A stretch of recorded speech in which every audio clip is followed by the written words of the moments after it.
Evening, and today I'm at my Mumbai clinic for the next 7 days. And there was this topic that is very commonly asked by my patients, also in the question and answer session on the live sessions these days. That doctor, if there was one step of a hair transplant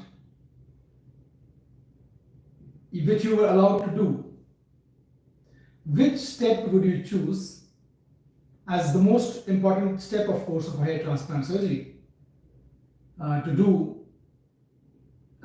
Which is the step? Is this anesthesia? Is this harvesting?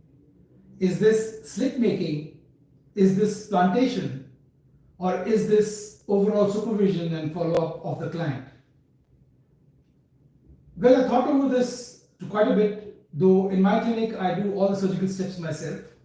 I do since I do only one case in a day, and I'm involved throughout in all the steps, except of course the plantation, that is the implantation, in which I am supervising in the operation theatre.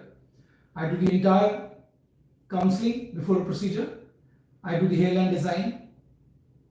I counsel the patient about the need for future procedures, about the need for continuing medication of the hair transplant. And most important of this is case selection. I do not select all the cases. Out of 10 cases that come to my clinic, only about 5 or 6 patients are eligible according to my standards, which are pretty stringent, because it is the outcome. If it is not good, this can really dissuade patients and create a bad ill feeling about the clinic amongst the clientele. It will not show immediately, but it will express itself over the next 5-10 years. So we have evolved our protocols in such a manner that the doctor who treats you is the same doctor who greets you in the clinic, who makes the promises to you. So this is very important, that the doctor occupies the pivotal role in a hair transplant procedure. Yes, there are technicians who are good, there are other junior doctors who are good, but when they are working in a clinic where they are on salary and they do not have much skin in the game, they are not so responsible as a doctor would be, because it is the doctor's patient. The patient has come trusting the name of the doctor, trusting the name of the clinic in which the doctor has been over a period of time the trusted figure. Staff comes and goes, but the doctor has remained as the only constant in the clinic. So that is the person for whom the patient has come to you. And if one is promised the doctor will do the procedure, he must do all surgical steps himself.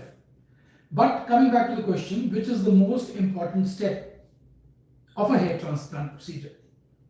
Now, I thought this quite a bit, and I feel that all the steps are important. You cannot gainsay the fact that counseling is not important, that hairline design is not important, that explaining to the patient the future loss, how it is going to evolve is not important, or case selection is not important. Harvesting is very important, because if you do not get the adequate amount of hair in a graft, single hair grafts will not create an illusion of density, because as it is, you're planting grafts in a density of 50%, 55%. And if the hair count is less than 50%, you can imagine the result will be even less than 20%. And this will not create any illusion of density. So harvesting is equally important. Slit making is an art form. It comes after quite a few years of experience, and slits is where the skill, the artistry, and the science of a hair transplant meet. That is the confluence of science with artistry. So that is equally important. And so is the plantation. You might plant the slits very well, but if the plantation is not done well at the correct depth and it is done very traumatically, hair will not grow. And also if a patient especially is young, follow-up is extremely important, because it is because of follow-up that the patient will be able to retain this hair on his head for a longer period of time, which he will enjoy. If we miss out on, especially in a young person, in charting out a plan in the long term for his hair loss, just merely doing a good hair transplant will not serve the purpose, because if native hair thin out and the transplanted hair also thin out and the baldness progresses to quite a bit in a background of limited scalp donor, there is no point going in for a hair transplant. So this is a very important thing that the patient should understand, and something that is the duty of the doctor to make his patient understand. And if there is any iota of doubt that this patient is not willing to be compliant to medical treatment which is advised for a long period of time, say till 35, not continuously of course, with breaks in between, then this patient should not be taken up for surgery. The patient should be discouraged from going in for surgery, because it will reflect very badly and very poorly on the clinic which has done a procedure without explaining to the patient about future retention of the hair, preventing future progression of baldness. So these are the things that I wanted to tell you, and I also wanted to tell you that the most important step, the answer to the question that we all are gathered here to address, the most important step to my mind is the slit making process. Why? Because the slit making is a form of artistry, understanding the biology of hair follicle, understanding the structure of the skin, understanding the vascularity of the scalp, understanding how the graft grows in the months to come. The slit firstly should be made in the correct depth. If the graft is 4 millimeters long and you make a slit which is 3.5 millimeters, the graft when you plant it is going to bend or hook at the end, and these grafts don't grow. So the slit depth is very important. At my clinic we use the sapphire knife, which has adjustable length of the blade, which has the depth control. Even if you go too deep and the graft is planted too deep in, it can cause pitting, and which is also not a good sign of a good hair transplant. Then a slit has to be made in the adequate density. Two slits cannot be too close to each other, otherwise you will make mincemeat of the recipient area. There has to be a bridge of tissue left in between two adjacent slits, so that the vascular supply, the blood supply, can sustain the grafts. If you're too close, this blood supply will be cut off. The bridge, if it's too thin, will break down. It will die down because there is no blood supply, and there will be intense scarring, and there will be no graft survival, and there is a lot of scarring with no graft survival and no possibility of future hair transplant, because you've created so much of scarring there. Besides this, the slits have to be made in parallel direction. If one slit is in this direction, say at 15 degrees to the surface, and the other one is around, say, 35 degrees, two adjacent slits may cut across. And when you put grafts in, there will be overcrowding in slits which are communicating with one another, and grafts will bend and not grow. So the hand has to be very steady, the hand has to be very precise and not shaky. So therefore, for this you have to use high magnification for slit making as well, just like harvesting, just like graft dissection and graft cleaning. You have to use high magnification. And then the direction of the slit, the angle of growth of hair in various parts of the hair is very different. The angle of growth here is 10 to 15 degrees forwards. And as you go back as you go to the sides along the shingling point, it is different. Temples are different.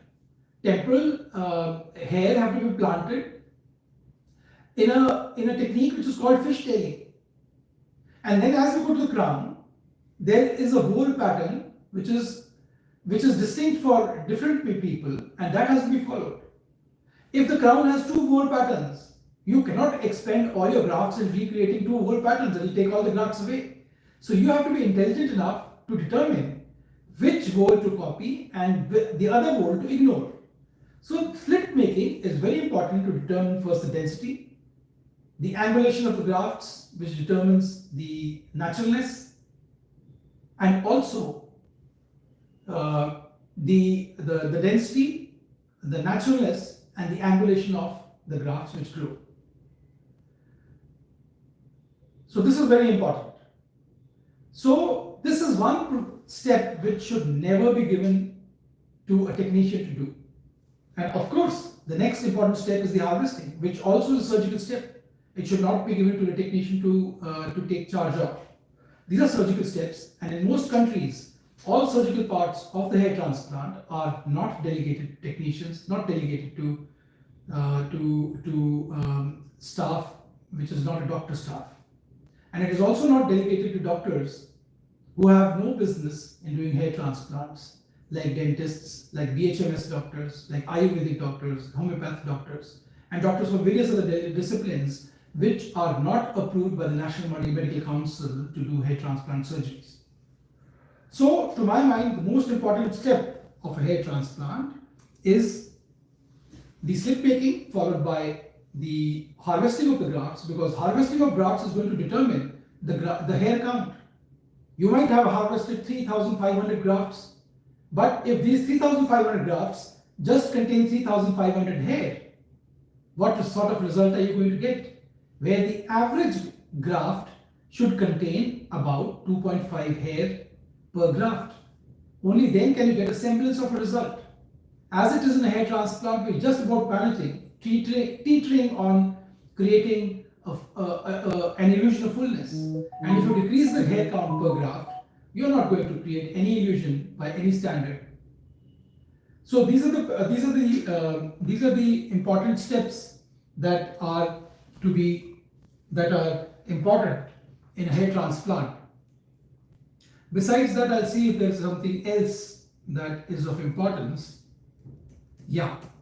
So the other important parts are, of course, you say case selection and planning of the procedure. As I discussed before, you have to make a plan for future. If it's a 25-year-old boy coming to you for hair transplant, especially with a family history, a strong family history of baldness, you're not going to just do the hair transplant and be done with the procedure. You have to follow him up for a long period of time, 15 years, 20 years, because his baldness is not yet stable. His baldness is still evolving. You've got the baldness at the wrong time. If you do a hair transplant and the baldness continues to progress, two things will happen. One, that you'll run out of grafts at one point of time, and secondly, even the planted grafts will become thin and they'll take away from the effect, and the patient is going to tell you that, doctor, had you told me, I would have taken all the medications would have followed your advice. So it is very important to counsel patients. Do not take up all the cases for surgery. That is very crucial. Hairline design as it is very important. A natural hairline should be one in which the patient grows into, not grows out of as his age advances. So another thing, the doctor who greets you, as I say, is a doctor who should treat you. The name of the clinic, the doctor who spends money advertising his name, advertising his technique, advertising himself. Many of the times, patients do not find a doctor when they come in for surgery. And there's nothing they can do about it because they paid everything in advance. So this behoves very badly about clinics in which the doctor has no role to play except in advertisement, except in being the face of the clinic, and he practices hair transplant like a hair bell. That is a wrong thing, because that belies the patient's trust and gives a bad name to the whole procedure and to the whole community as such of hair transplant surgeons. So the patient deserves better, and the doctor should take responsibility. His team has no skin in the game. They are on payroll, and with payrolls they are not as committed to the patient as the doctor would be, whose practice will suffer if patients start complaining, if poor results start to happen. So the doctor should take charge so that he can build a good reputation, a good professional reputation over the years. So that was a small talk on which are the important steps of hair transplant, and I chose slit making to be the most important step. Not that the other steps are not important or that the other steps I do not indulge in during my hair transplant procedures, but if there was one, if my life depended upon choosing one step, I would choose slit making as the number one step. So thank you for watching. If you have any questions for the next live session, if you would like a particular topic to be covered in the next live session, do let me know. Leave a comment in the comment section below. And for those of you who haven't subscribed, my fervent plea that please subscribe. Your commitment, your indulgence in this channel keeps my spirits up and keeps the channel going. So have a nice day and God bless you.